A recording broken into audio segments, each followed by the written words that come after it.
Metroid Prime 4 is here, but has it actually lived up to the hype? This game has been long awaited, in all honesty, and a lot of people are worried that the franchise has kind of peaked, perhaps, reached the upper limits of what's possible with this game and the genre that it spawned. Now, I think it's fair to say that Metroid Prime has changed gaming forever, and honestly, Metroid Prime 4, I hope it can live up to that hype. I hope it can add innovation to this amazing formula that spawned a whole genre of different games, but will it? That's the big question. A lot of people are concerned about Metroid Prime 4, and I'm going to discuss all of that today. I'm going to get straight into this, not waste your time, and give you the positives and negatives in this Metroid Prime 4 review based on the early access and preview gameplay that I managed to get hands-on with at Tokyo Game Show and other events. So let's get into this.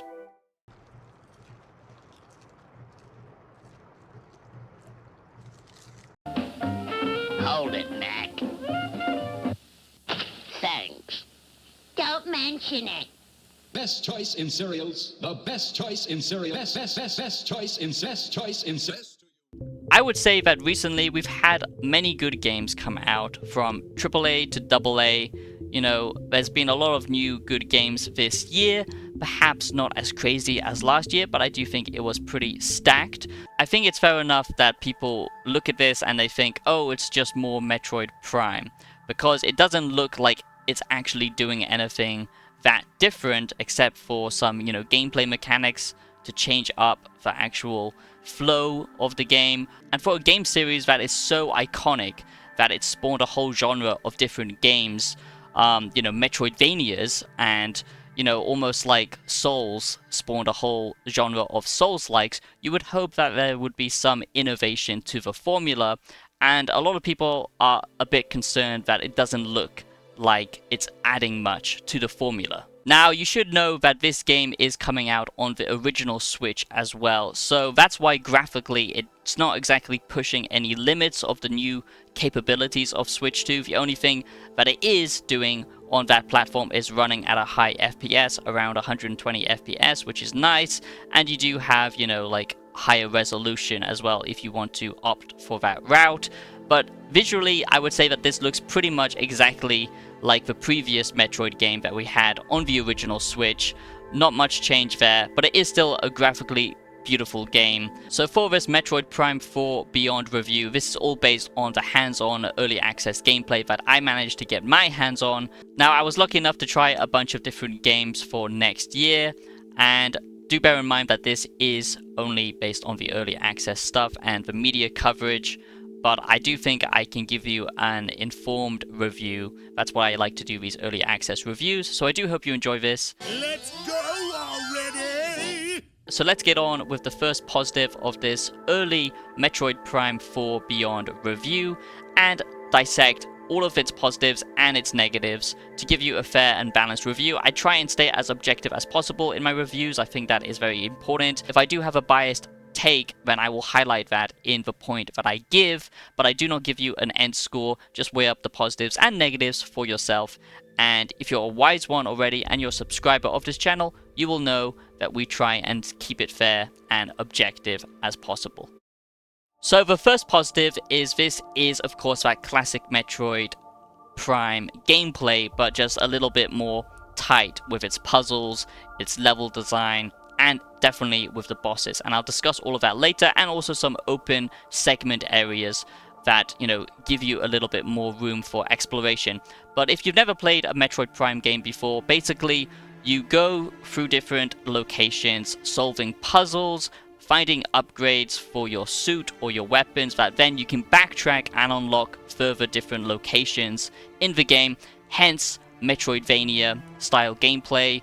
That's why Metroid spawned a whole different genre of games, basically allowing for that backtracking and unlocking upgrades to unlock new areas. We've seen it before plenty of times, but it all kind of originated here. Now, it's definitely still very much in touch with its OG roots, but it does have some added flair now with the bike and all of that kind of stuff. But most of the time you are, just going down different corridors to discover a puzzle or a boss or a group of enemies, and there's nice pacing in this. It's not constant action. So if you've never played it before, it's not like a survival game, but you do need to be constantly scanning your environment to unlock lore and to figure out what's going on this planet and basically find out the secrets of an ancient civilization and this alien world, because you're always isolated on an alien world. But this time around you actually have companions with you, and that changes up the gameplay a lot, and a lot of people are not happy with this change. I myself am a little bit concerned with some of the characters in this and how it takes away from some of the isolation aspects of Prime. You're alone on a planet with no hope of survival. But you're also not sitting next to Phil anymore in that cubicle, so... Win? Oh. Okay.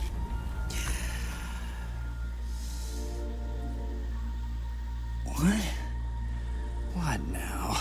And one thing people love about the series is it doesn't hold your hand. It allows you to figure shit out yourself.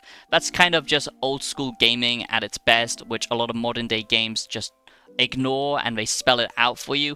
And that is, some of the negatives that creep into this game, because I'll talk about that later. But let's just say it isn't as OG as the previous game. I feel like this game is trying to appeal to a new modern audience to some degree, and I'm not exactly happy about that. Now, of course, you lose everything that you gained from previous games, and you have to do it all over again and find all of these, different abilities and unlock everything once again.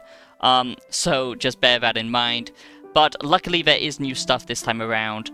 Like the Psychic Glove, for example, some bosses will actually need this to defeat them, and it's not just in combat, it can actually be used for puzzle solving as well, and some environmental gameplay, which I really like. That does add a little bit more flavor to it, because we don't want to just be getting the same upgrades over and over again. We've seen that done before, so it is nice that they are adding some new stuff here. And that brings me on to my first negative of Metroid Prime 4, okay? And I would say it's mostly the lack of innovation when it comes to level design.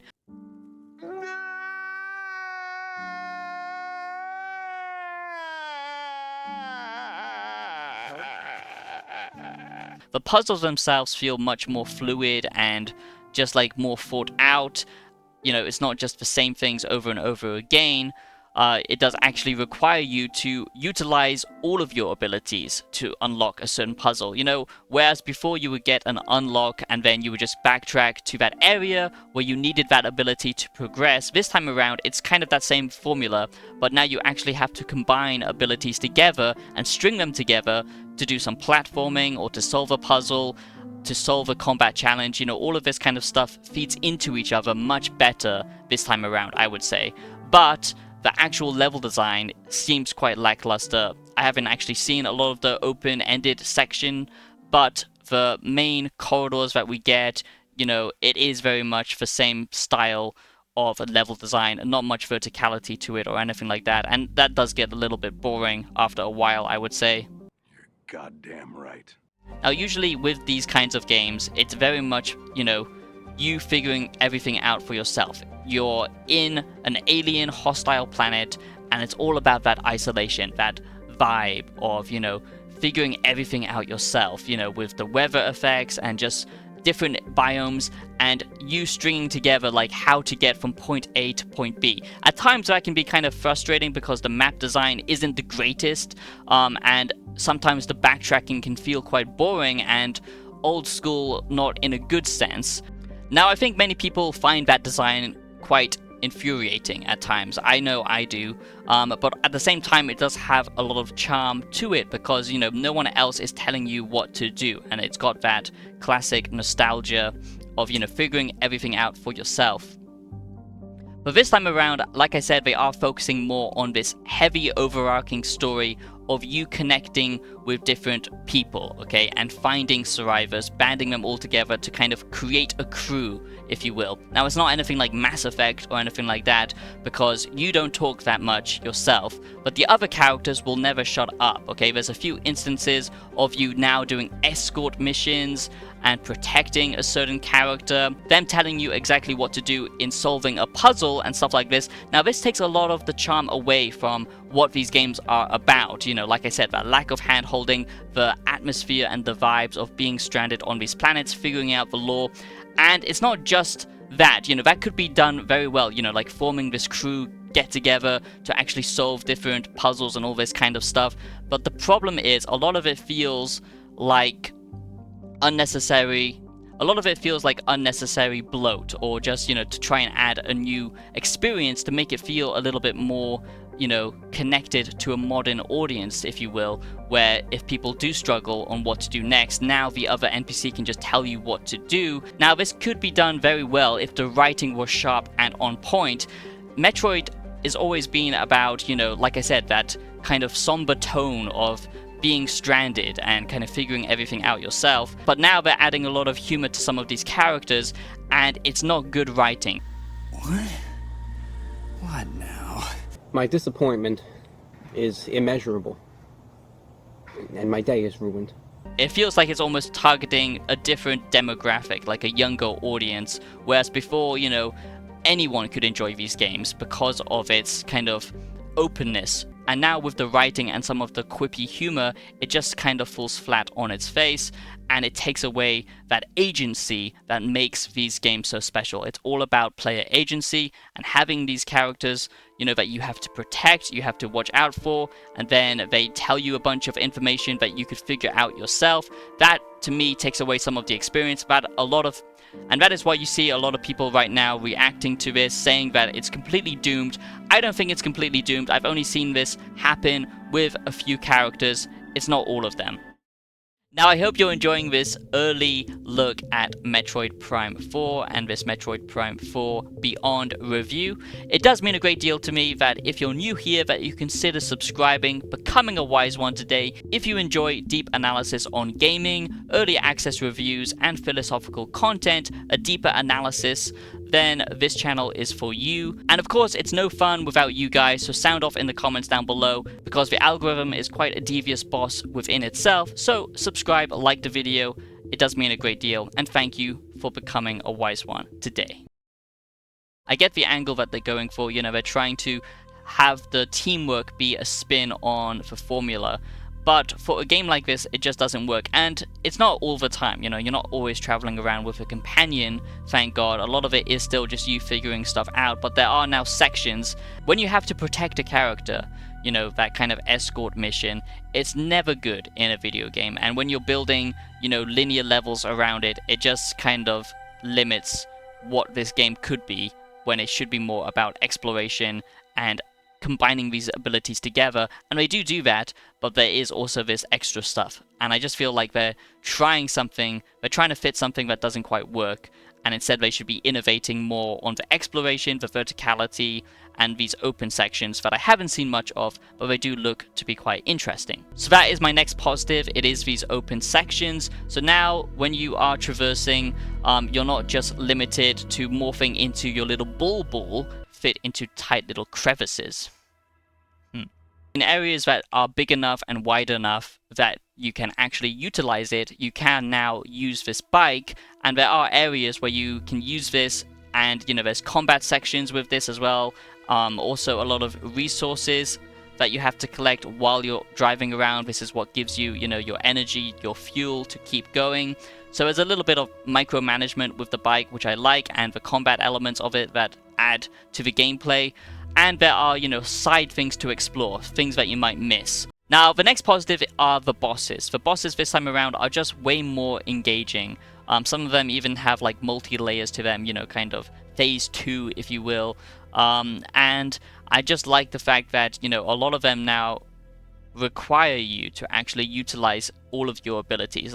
Like I said before, with the puzzles, with the exploration and the bosses in the previous games, you know, you're kind of like, oh, okay, this boss I have to use this one ability that now I've got access to, and that's the whole fight. But this time around, it is much more of a mix and match kind of system when it comes to the abilities, combat, and puzzle-wise. The bosses themselves become a puzzle to solve instead of just a combat challenge, and to me that's a big positive for this game, and it does add to the variation. But of course you still get some of the gimmicky style bosses that are very one and done, you know, very simple, but I still think it's great. And I just wish that they would kind of add to the combat a little bit, like maybe give us a melee weapon or something, because the standard shooting does seem to get very repetitive, and it's pretty much the same, you know, as we've seen with previous games.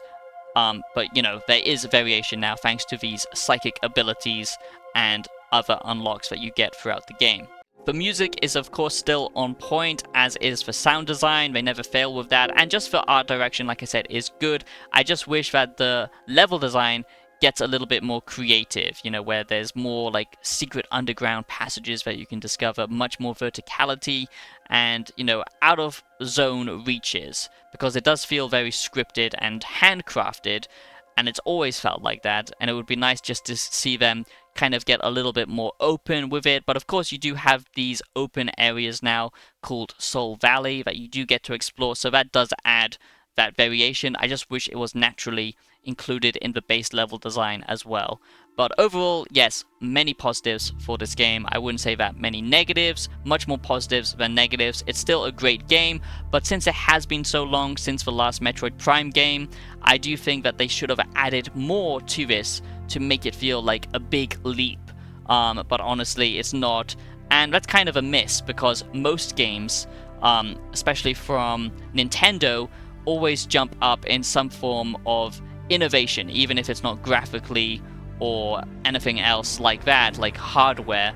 It's more so gameplay ideas, but this does seem to be like a classic formula that they're just kind of sticking with. So there you go, that is my Metroid Prime 4 Beyond review. Now, some people are gonna like this game just because it's more Metroid Prime. Some aren't gonna like the kind of companion aspect that they're going for, you know, getting a team put together, finding different characters, learning about their backstory, having it more focused, you know, on a story that is about other people, not so much about your adventure. And to me, I honestly get that, and I think that's going to put off a lot of people for this game. But, you know, I do think it is trying to attract a new audience to some degree, and it doesn't ruin the entire experience, but I do think that was a missed, you know, I do think that they kind of missed the mark on that one, especially when it comes to some of the writing, where this game series has never been known for strong writing, and if this is what we get, then I would rather just it stay in its classic format. So thank you for watching my Metroid Prime 4 Beyond review. I do hope you enjoyed this early access look, and take care of yourselves, my wise ones. Subscribe if you're new, consider supporting the channel if this was helpful. It does mean a lot, as I am trying to do this full time, so consider dropping a thanks, or by simply checking out my music on Spotify. Go listen to some groovy tunes if you like experimental music. I think it's pretty good, so check it out on Spotify. And just leave me your thoughts down below in the comments. Subscribe, become a wise one if you're new, and have a blessed day. Take care of yourselves. Thank you so much for watching. It does mean a lot. I'll be seeing you in the next video. Peace out.